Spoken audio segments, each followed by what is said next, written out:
All right, guys. So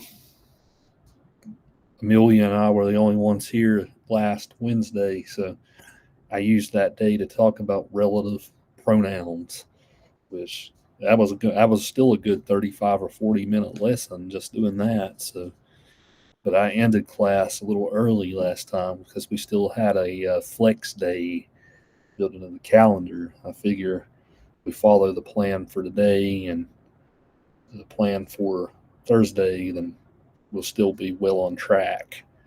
So, if you haven't seen the relative pronouns, especially the two of you who are here who weren't here last time, if you haven't seen that lesson yet, go back and watch it because usually on the grammar quizzes and even the test at the midterm, I usually give a lot of questions on relative pronouns. So that's something that you want to make sure you master. That the difference between who and whom and that and which is pretty much the object of that lesson. So the other announcements. Remember that I gave you guys a week off from doing practice quiz questions or a discussion post, but probably sometime it'll probably be sometime tomorrow during my office hours. I'll post the ones for this week for you to do. So I'll kind of combine this week and last week's. So there'll be questions on there both about pronouns as well as adjectives and adverbs on this next one. So you can probably expect me to post those tomorrow, and then I'll give you guys probably like a week to do those. So yeah, I figured everybody would probably didn't object to me not putting them up last week. So but yeah, I just didn't think I had enough content yet. So we'll by the time I combine the pronouns and the adjectives and adverbs, we'll have enough content for a good review with practice questions and discussion questions. So, anything else related to class business before we start today? Any questions?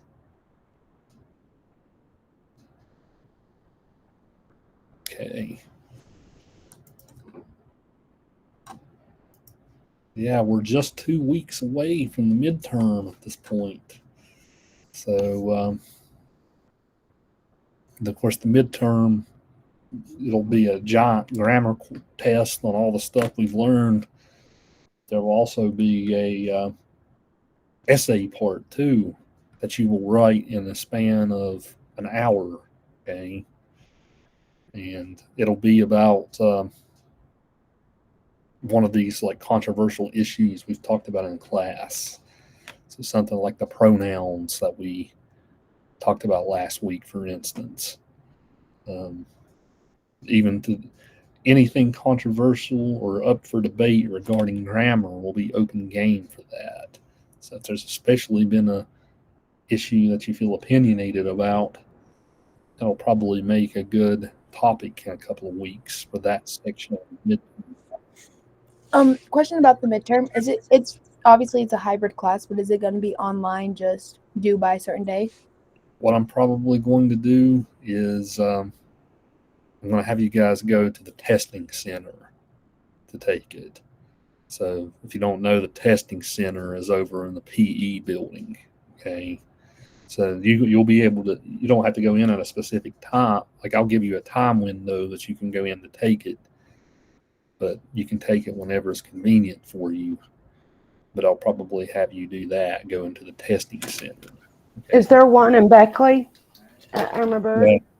Yeah. The just in Beckley, you do have to schedule with the secretary there at Beckley. I'll get you her name, Amelia, but you have to schedule with her. But she does that at Beckley, Okay. and she's All right. not in. Thanks. The thing with her is she's in early in the morning up till 3 o'clock. She leaves at 3 o'clock, so it just couldn't be after 3 o'clock whenever you went in there. That's perfect because I have to be home by then anyways for my youngest to get off the bus. So Yeah, you could always. I'm in my Beckley office about all day on Monday, Wednesday, so you could always just come to me and take it in my office too. If you that works too. All right. Yeah, it'll be at the testing center. So more on that probably next week. Yeah, have you guys ever been to the testing center before to take anything? I No, have not. you've not. Most of my classes offer proctored or testing center, and so I just opt for proctored because I kind of take that whenever. Yeah, like that goes for all of you. If you would rather come to me, my office hours, so you can always just come to my office and take it if you would prefer that. Thing is now though, if you come to Bluefield, you know, Joanna, you've seen my office before. I don't have that other desk in here now, so if you do come to my office, it'll be a little tight just because I don't have two desks in here anymore. So you might just be more comfortable going to the testing center. In all honesty, if you're at Bluefield.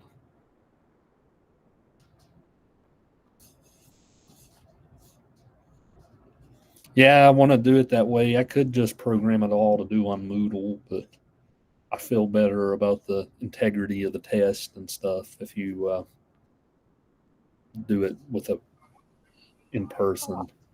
Also, considering some of the issues we've had lately in the past, probably be easier for you if we did it that way. Yeah. Well, the Proctor track on Moodle, there's lots of. I don't really like to use that. There's lots of ethics issues involved with it, like the way that it tracks your room and stuff like that. Like I don't ethically, I'm not comfortable using that Proctor track. So I think it's kind of creepy. So yeah, that's why I use the testing center. Also, second question. Obviously, I had World Lit with you last year or last semester. Are you gonna do like a study guide, kind of like how you did with that one, and some like sample questions and stuff like that? Yes. Okay, thank you. Well, yeah, probably just take a look at the calendar here. Let me just take a quick look at our syllabus. I'll do that here on this computer.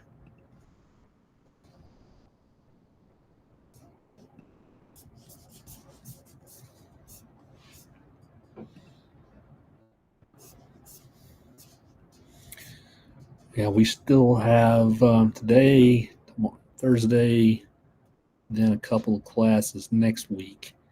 So it looks like the class on February 27th will be that'll be a Tuesday. That'll be the day that I give the review session. And I'll give you guys those. What I'll probably do the class before that, I will give you the practice questions to do. And then when you come to class that day, we can talk about and go over the practice questions. So I'll give you further instructions that day too. Then late in that week, that'll be when you go to the testing center to take your test. So yeah, 4 more classes, including today, and then we'll have that review session. The test is only worth 15%. I put a lot more weight on the writing that you do in the class, the conceptual stuff more than the how well do you know the definition of a pronoun or whatever. I put a lot more emphasis on that. But of the 15%, the actual test part will be worth 7.5, and then the essay part that you'll do will be worth the other 7.5. I think I'll give you guys like 2 hours to do both parts. So people usually do pretty well on it. I wouldn't stress.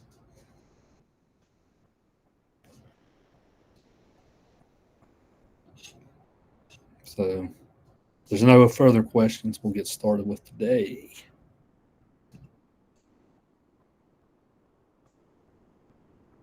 So adjectives and adverbs. So let me see. There's also on our Moodle page, I put up a handout called Cutting Clutter and Writing. Put it up. It's under this week. I'm going to move it here. Let me actually go over that first, because that handout's actually got a lot of stuff on there about adverbs. So cutting clutter.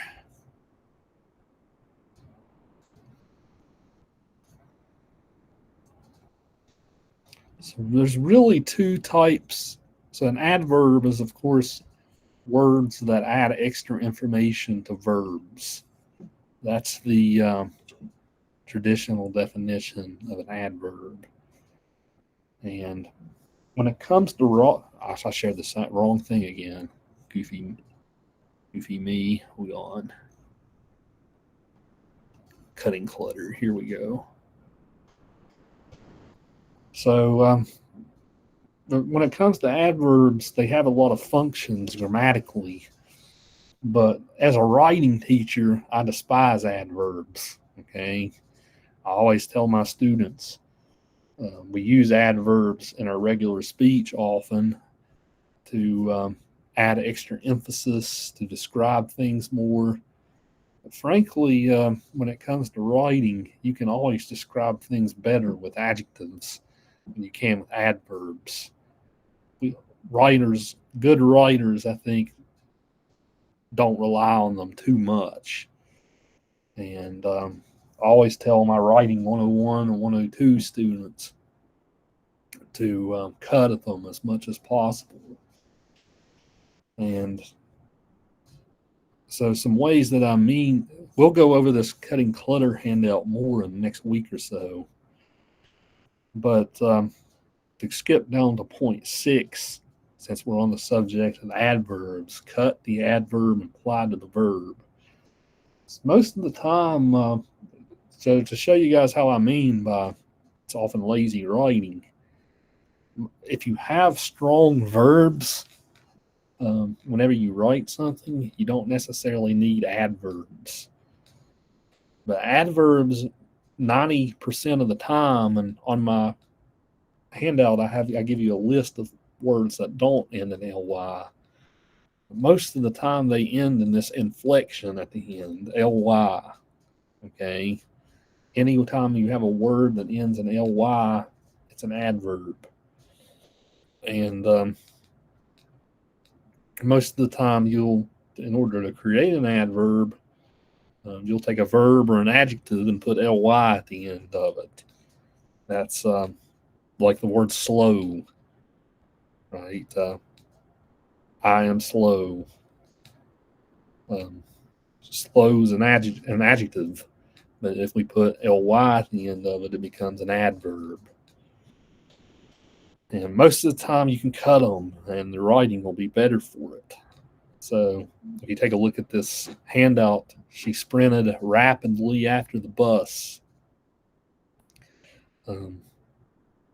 As the handout says, is there any other way to sprint, right, except but rapidly? So you could just say she sprinted after the bus, and the sentence will still maintain its meaning and not lose anything. Grandpa stumbled clumsily over the cat. Stumbling usually is done clumsily, right? Unless you're me, who makes an elegant art out of stumbling around, right? Maybe you stumble clumsily and then catch yourself. But you get the drift. If you stumble, you're clumsy. With rain falling in sheets, the hobo ambled slowly down the railroad tracks. Well, if you're using the verb amble, you can kind of just imagine that in your head, right? It's like a hobo kind of bouncing back and forth, walking slowly, like their whole body's in pain or something. That's what ambling is. There's no way to amble rapidly, right? Or fastly. If you're ambling, you're walking slowly. Mary cried sadly because Bambi's mother died. Well, I would hope that if you're crying in this case, it's because of sad tears and not because of happy tears. Otherwise, you're probably a psychopath, right? So if she's crying happy tears because Bambi's mother died, she's probably needs to be checked into a psych ward. So you get the drift. The adverb usually doesn't add any new information into the sentence. Most of the time they're there as filler, and we put them in our ordinary speech all the time, and I would say that's fine. But anytime you write something, I would suggest that you stay away from them as much as humanly possible, because it just adds clutter and extra words and adds fat on your writing. You want to write anytime you write something, you want your prose to be as lean as possible. And adverbs usually add a lot of extra fat in there that you can really just trim out. So cutting those ly words out of your writing. You don't always have to cut them, but most of the time it'll make your writing a little better if you do. I'm actually going to show you guys in a second how you do that. Let's see. Yeah, I'm going to pull up something I've written, and I'll show you exactly how you do it. Let's see. Here we go. Stop share. So I'm pulling up a copy of my doctoral dissertation. Right, it's over 200 pages long. That's the thing that I had to write to get my doctorate degree. Okay, and I'm telling you guys, cut adverbs, but in reality, I'm horrible at using them myself. I use them way too much. Let me see. It's not wanting to pull up. Hold on a sec. Probably because it's in Word instead of Google Docs. It's probably a Google meeting thing.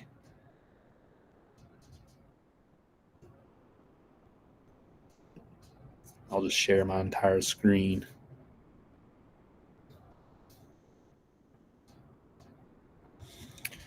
Yeah, if you take a look here at my doctoral dissertation, it's 247 pages long, right?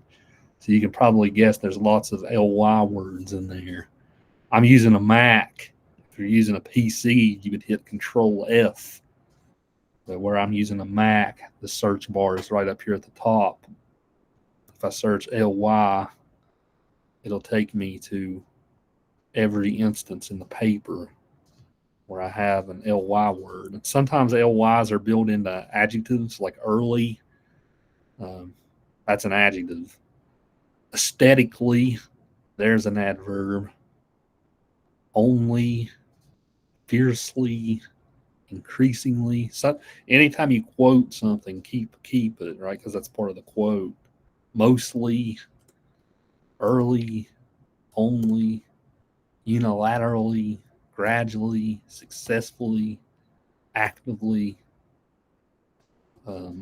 effectively, scholarly, bodily, merely, critically, ideologically, specifically, scholarly, inherently, notably. I've used all those so far. I'm just on page 12, right? Bodily, mostly, I like these mostly, namely, closely, overtly, thematically, purposefully, strongly, mostly. Something I encourage you guys to do is actually pull up something you've written and type ly into Microsoft Word after you do. Just see how many of them you yourself use in your own writing. It'll probably shock you. I have all those in mind, and that is after I cut a lot of them. Okay, I pretty much did this lesson to my own work, and I cut a ton of them. I kept some that I thought were essential to the meaning of the sentence, but I Charlie shaved 50% of them out. It would probably shock you how much you use them if you guys ever use Control F and hit ly, type in ly just to see how many adverbs you come up with.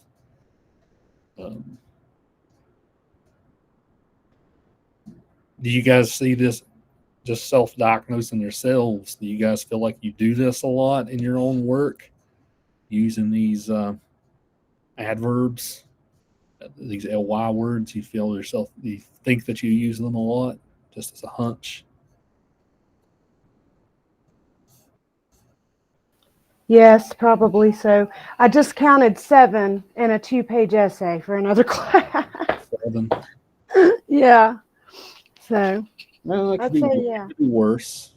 Yeah, I actually was a little surprised. I thought it was going to be worse. So Like I said, sometimes you can't trust that number because sometimes it's an adjective.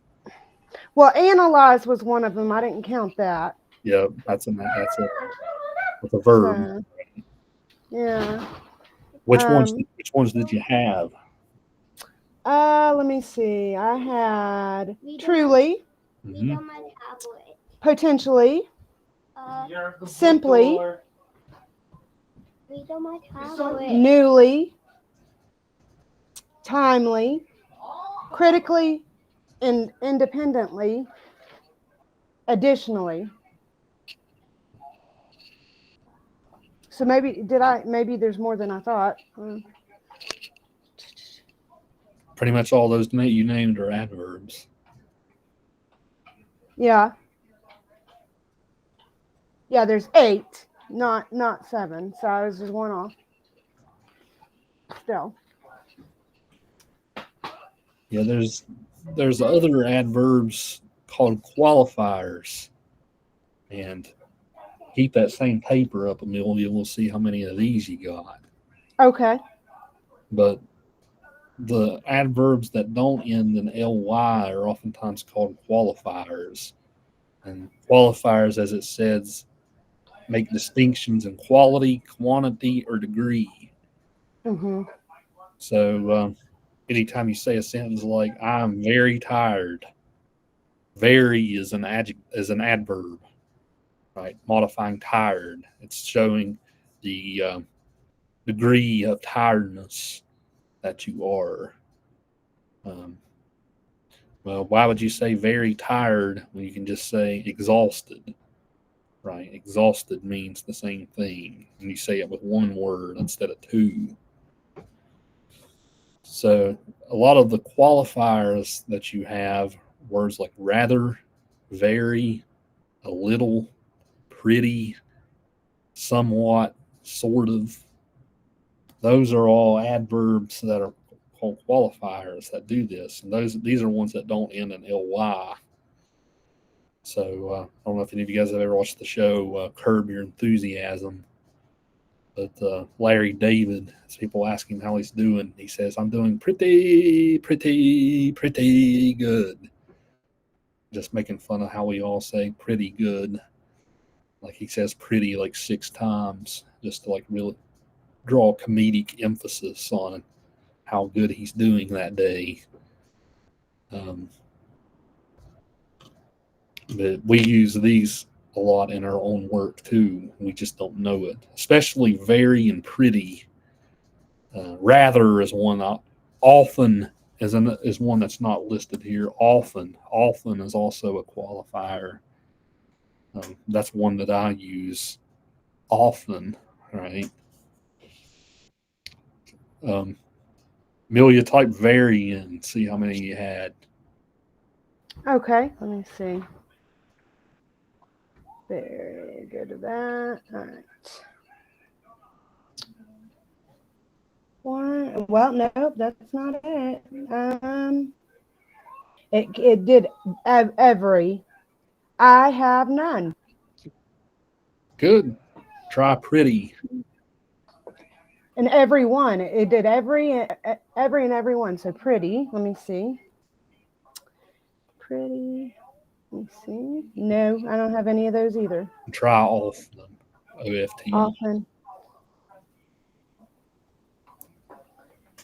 It looks like I got one of those. Well, that's good. That's a good thing. You're not using them too much in your work. Yes. Like I said, I'm kind of surprised. Very and often are in my work the two that get me the most. If we look at I have a list here. Do you guys see the Google Doc now? Adverbs not ending in ly. It's avoid using qualifiers. There it is. There we go. So there's lots of them that don't end in ly. So already, almost, back, better, best. We'll talk Did you about, begin it with an adverb? I think it says fortunately at the top. Yeah. Okay. You're showing us the sentences. Those are just okay. Yeah, you can start a sentence with an adverb and then put a comma after it. That's actually with syntax. That's actually a way that you can use them. Like, fortunately, the package arrived today. Or like additionally, I use that one a lot. Yeah, but I come up with a list and put them on the document for you. But these are ones that don't end in ly. I use rather a lot in my own work too. Then we got still. I use still a lot as a qualifier. Then you have some that denote time, like today, tomorrow, yesterday. TOO for emphasis. So I would say not always, but a good amount of the time you can cut these out of your sentences, and you'll be a better writer for it. In a class, I can't, even though this is a class strictly on grammar and not writing, I can't help but interject my writing teacher opinions into the mix. That's the function of adverbs, to add extra meaning or emphasis most of the time. But you can usually do that and write those in ways that are better, frankly. One of the things we haven't talked about yet will be sentence combining. And there's actually a type of adverb that you can use for sentence combining called conjunctive adverbs. But I'm not going to cover that just yet, because sentence combining will be the object of a lesson that I do next week. But usually you have words like furthermore, moreover, however, therefore. Those are called conjunctive adverbs, and they function like conjunctions. But again, I will show you that next week when I dedicate a whole lesson to how do you combine sentences together correctly. So that's pretty much my spiel on adverbs. Now to talk about adjectives. There's some words that are it's hard to tell the difference between adjectives and adverbs. We'll talk about some of those in a second. But if you take a look, so adjectives are words that describe nouns, right? Words that describe nouns or pronouns. And it's sometimes pretty easy to tell words that are adjectives because many of them still have inflections left over from Old and Middle English. I told you guys back in Old and Middle English, they used to have inflections at the end, and that's how you could tell like where the word in the sentence was. A lot of when even as our language modernized into what it is today, there's lots of these words that kept their old endings, their old suffixes at the end of their sentences. So oftentimes, if you see a word that ends in IDE, ABLE, IBLE, AL, FUL, ISH, anytime you see words that end with those inflections, it's probably an adjective. The three of you who are here, let's see if you can name one. Childish. Childish. Descriptive. Yeah. Descriptive. Reliable. Is that one? Yeah. Playful. Would available be one? Available, right?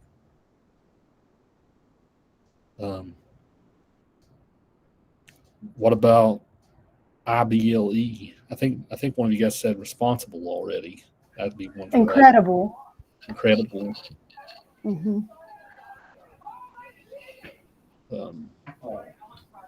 I thought dependable. That's an ABLE. Mm-hmm. What about AL? Final. Right. Okay, I was like, is that one?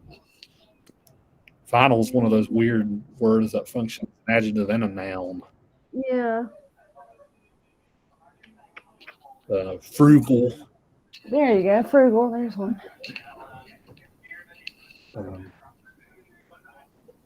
Those aren't as easy to think of. They aren't, are they? You know. Mm-mm.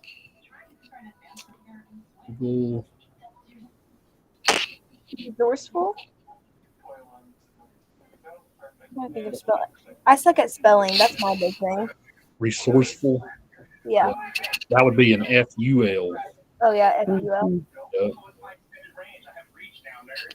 What about ish? There's a lot of that. Childish. I already said that one. Boyish, let's say. Yeah. Wishful. That one wouldn't be one because that's not how the word ends. Wishful? Yeah. Okay. Well, wishful that would be an FUL. I thought you meant an ISH. Right? No. Wist, and then there's wistful. WISTFUL. Mm-hmm. I'm sure there's more. I just can't. I keep coming up with the same ones. Awful. Awful, right?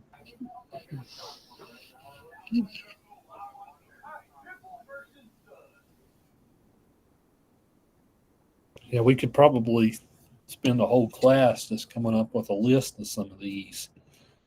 But these are the common ones left over from Old and Middle English. So one of the things that we do with adjectives is we try to oftentimes add. We use adjectives to compare things. This is when we get into some rules that we have to distinguish. So let's say that we say Matthew is my brother's name. Let's say that we say Matthew is taller than Jeff. Well, the question is, how do you tell a difference? Is it taller or more tall? Well, the rule is for these, since it tall is just one syllable, tall. Anytime you have a one syllable adjective, you put an er or est at the end of the adjective to show the comparison. So if you said Matthew is the tallest Jaeger of them all, or Matthew is taller than Jeff, you know to put ER or EST based on the fact that it's one syllable long. He said Jeff is more responsible than Matthew, which is definitely true. Responsible is a 3-syllable word. So you wouldn't say Jeff is responsibler than Matthew. But that doesn't even sound right coming off your tongue, right? Jeff is responsibler than Matthew. You use more or most to kind of draw that out because that's responsible is 3 syllables. Responsible. Responsible. That's 3 syllables. So if an adjective is 3 syllables, you know that you should use more or most, depending on whether you're comparing 2 things or more than 2 things.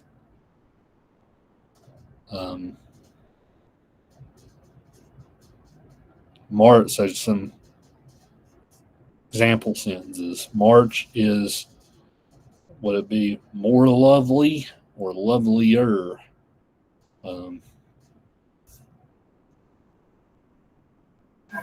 Lovelier. Lovelier, right. Because lovely, 2 syllables.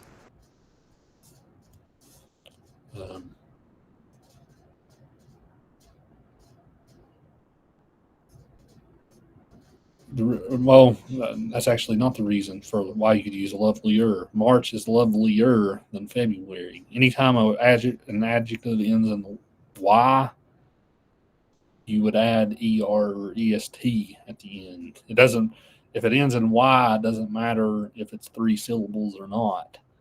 You would use ER or EST. So that's the exception to the rule. If it ends in Y, you put ER or EST. It doesn't matter how many syllables it's got. So Joe Biden is more honest than Richard Nixon. Right? Whether you love or hate Joe Biden, I guess we can all agree that he's at least more honest than Richard Nixon. But honest, right? 2 syllables. So he wouldn't say Joe Biden is honester than Richard Nixon. Joe Biden is more honest than Richard Nixon. So that's just something that we often do. Sometimes people do it wrong. We just don't know when to use ER or EST or more or most. That's the rule. 2 syllables or less.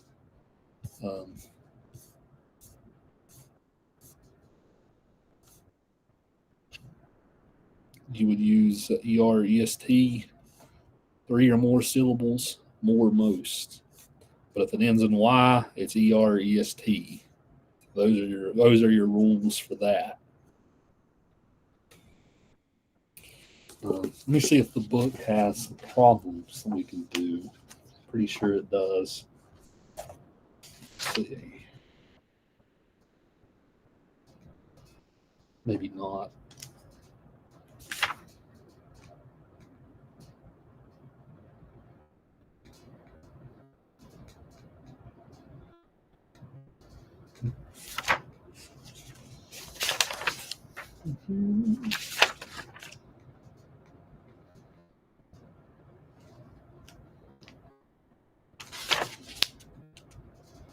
You would think so, but it actually doesn't have problems on this. Well, if you take a look on page 104, it actually has some interesting questions on this. These are more discussion questions, more than what's correct or what isn't correct. What page was that again? I'm sorry. Page 104. Okay, thank you. Here's some ones on here that maybe kind of perhaps break the rules a little. So we have on number 4, it says you will find the most fluctuation in the comparison of 2-syllable adjectives. What are your judgments about each of the following pairs? Does everyone agree? So handsome, that's 2 syllables, right? So it should, under the rules, it should be ER or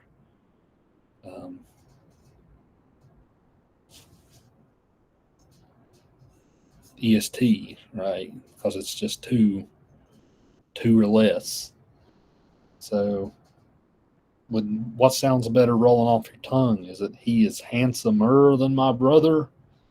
He is more handsome than my brother. What sounds better rolling off your tongue, do you think? More handsome? Yes. Yeah. I think I would say more as well, but I feel like I've said handsomer too, if that makes sense. Yeah. You would naturally if you're following the rules, right? Because handsomer is technically the correct. Which ones would you use, do you think? Handsomer? Would you use handsomer or more handsome? I think I'll use more handsome because handsomer is not really a word that I would usually use. Yeah. Right? Yeah. I see both your guys' points. All your guys' points. It does sound better off the tongue to say more handsome, even though that isn't correct grammatically speaking.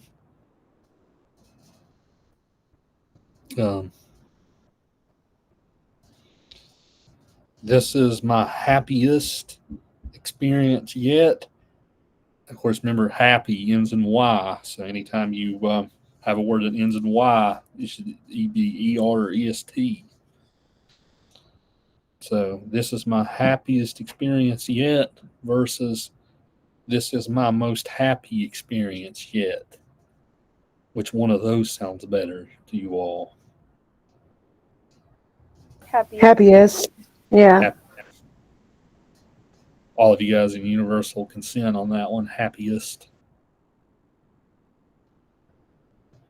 Yeah, I've heard people do both before. I think in that case, though, I agree with you. I think I would use EST instead of most happy.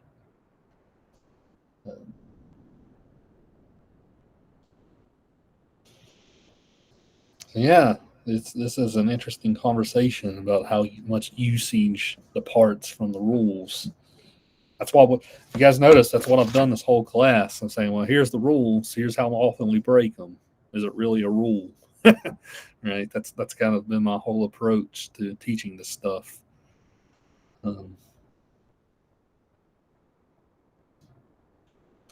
This goes into another conversation about gradable versus non-gradable adjectives. The book makes this distinction on page 105. It says gradable adjectives have the capacity for degrees in their meaning. So not only can they be compared, they can also be modified by other words such as very, quiet, quite, somewhat, and exceedingly, called intensifiers. You remember a minute ago I talked about how some adverbs are intensifiers, right? But there are other adjectives called non-gradable adjectives that do not lend themselves to comparison or modification. They are absolute in their meaning and have no degrees. I should add this to the list since this is in the book. Perfect. Perfect is an example of a non-gradable adjective. Something is either perfect or it isn't, and there are no steps in between. Other examples of non-gradable adjectives are married, pregnant, square, silent, and indestructible. In theory, the distinction between gradable and non-gradable adjectives is clear, but in practice it is often blurred. People have a tendency in their use of English to move adjectives from the non-gradable to the gradable category, which entails some shift in their meaning. A good example of this is the word unique. Historically, it meant one of a kind, which would make it non-gradable. People frequently use it with comparisons and modifiers with a shift in meaning to unusual, as in the sentences in the for. So, this is the most unique shop in the city. Her idea is more unique than yours. Says there are grammatical purists who object to the shifting of category and see it as one more example of the decay of the English language. For the most part, it is a common element of language change and part of the normal development of the language. So, in other words, these are words that are absolute, right? There's no more or most or ER or ESTs, right? These are words that are absolute. They mean what they mean, so we can't grade them. We can't make them more or less. But let's put this to the test. Let's use the word pregnant. So let's say I'll just think of two random women names. Helen. Let's say we said Helen is more pregnant than Susan. Helen is more pregnant than Susan. I'll type that here.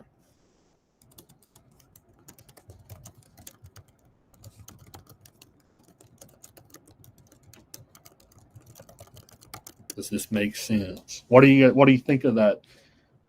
When you think of pregnant, you're either pregnant or you're not pregnant, right? So use more. What's that mean? I've heard that. Yeah, I've probably used that before. Just that they're farther along in their pregnancy. Right.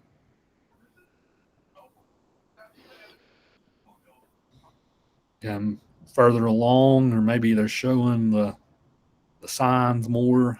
Yeah, they're bigger. One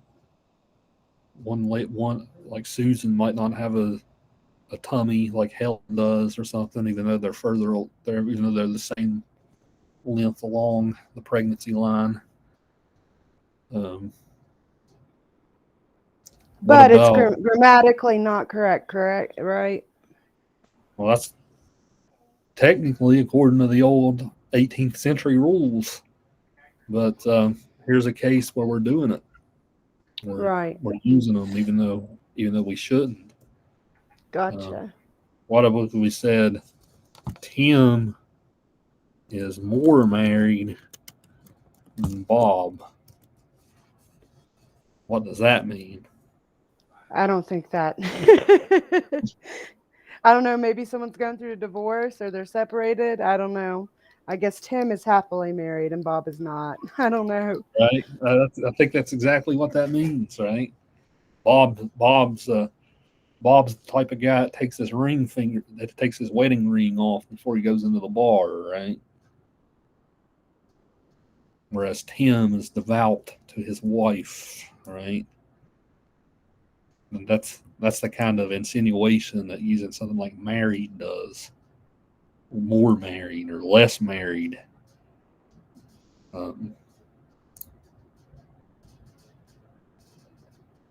So that adds a layer of meaning almost that the 18th century grammarians didn't anticipate. It's kind of funny. That's kind of a funny thing to say. You're more married than someone else.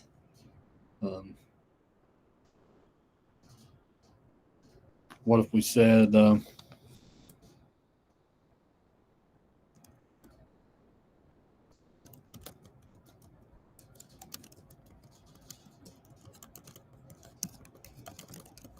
platinum is more indestructible than gold?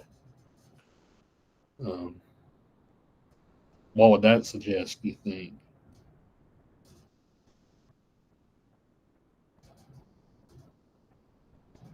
Does that even make sense? I mean, I'm sure I know that I've heard people say things like that, but I guess that's not really technically correct. Like it is, but like gold isn't indestructible. Mm-hmm. So I'm not exactly sure. Maybe that would mean like in order to destruct it, you'd have to like get it to a higher temperature or something like that.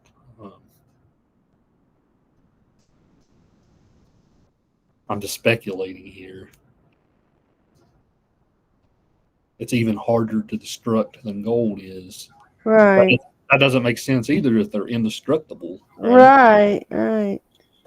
You're just giving examples as to what that might mean, basically. Right. Um,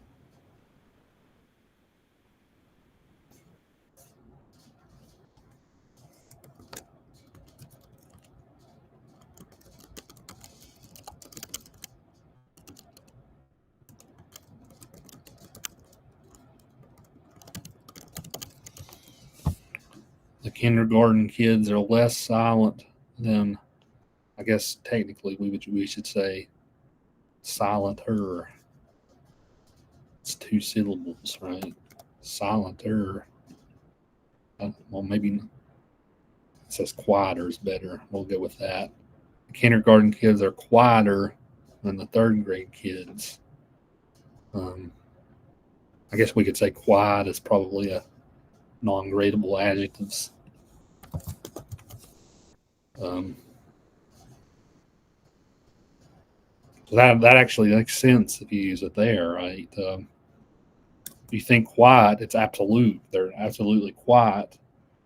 But the third grade kids must be a pretty rowdy bunch, right? Even when they're supposed to be quiet, there's still some rustling around going on.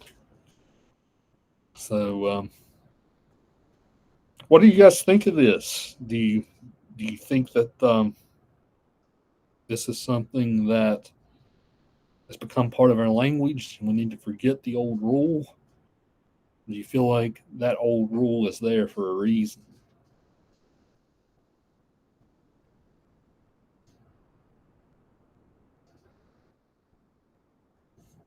Would we lose anything if we stuck to the rules? I guess that's another way of asking that question.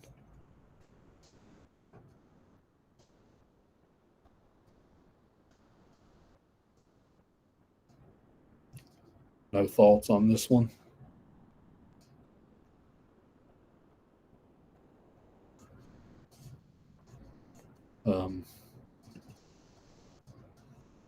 I would argue we would lose something if we abandon this, right? Just because, yeah, I would argue we would lose something if we if we got rid of the comparative there. Helen is more pregnant than Susan, right? How else would you make that comparison? So this is a case where I, as a grammarian, would say it's time to throw the old rule out. That's just me. Amelia, I saw where you left a second. Do you think that we should stick to this old rule, or do you feel like bending the rule works in this case? What do you think? Yeah, you can bend this rule for sure. We've made that clear with all these examples. So Right. I lost connection. Yeah, I agree. I think it's a case where you can bend it, but I can see the other argument too. Like Yeah. that rule's there for a reason, and you create paradoxes almost if you start trying to compare something that shouldn't be compared. So, interesting debate between these. And something else we should probably account for with the comparatives while we're on the subject is good versus well. You might say, walk up the hall. I might see Joanna in the hall. I'll say, Joanna, how are you doing today? She might say, I'm good. Well, a lot of people like make the distinction between good and well. Technically, you should say, if you're doing it right, you would say well. But does everybody always say well? No, I'm an English professor and I say good. But technically, good is supposed to be the adjective, and well is supposed to be the adverb. So if you say I am well, well modifies am. If you say Bob is good, well, that's a case where you're using good as an adjective instead of that's your subject complement instead of an adverb. So technically, it's good, better, best for your adjective. Well, better, best for an adverb comparative. Bad, worse, worst. Badly, worse, worse. So bad is an adjective. Badly is an adverb. You sing very well. Well, in this case, very well modifies sing. So that would be an adverb in this case. But if you say, my mother is well today, mother is the subject, is the linking verb, well is the subject complement. So a subject complement would be an adjective in this case. So that would be an adjective. So it's a slight, the book goes into a lot of that, but that's the main difference if you're using between good and well. If you're using it as an adjective, you'd say good. If you're using it as an adverb, like somebody says, how are you doing today? Technically, you should say, I'm well. What do you guys when people ask you guys in the hallway or passing by on the street, how are you doing today? Do you say good or well? $5 bill. I'd say more often I'd say good. Good. Right. Azad, what would you say if somebody said, how I are say you? good as well, actually. You would say good as good too? Yeah, more often. What about you, Joanna? Would you say good or well? I say good. Good. I agree. It seems like every time somebody uses well, they're kind of pretentious about it, if that makes sense. Right? Like, look at me. I'm using correct grammar. Ha ha ha. Right? Like, every experience I've had where I say, somebody says, how are you today? Good. I'll say good. Then they'll say, I am well. Or like, give me like a smart aleck smirk. I'm like, just shut up. Right? You don't know it all. But that's been my most common experience with people who say well, like they try to correct you subtly if they say well instead of good. Don't be that guy, right? Even though when your whale's supposed to be the correct one, don't be that guy.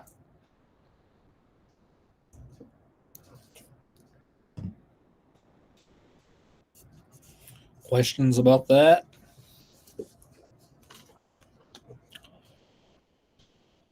Yeah, I think that pretty much covers that adjectives and adverbs chapter. As far as the things in it that I wanted to cover.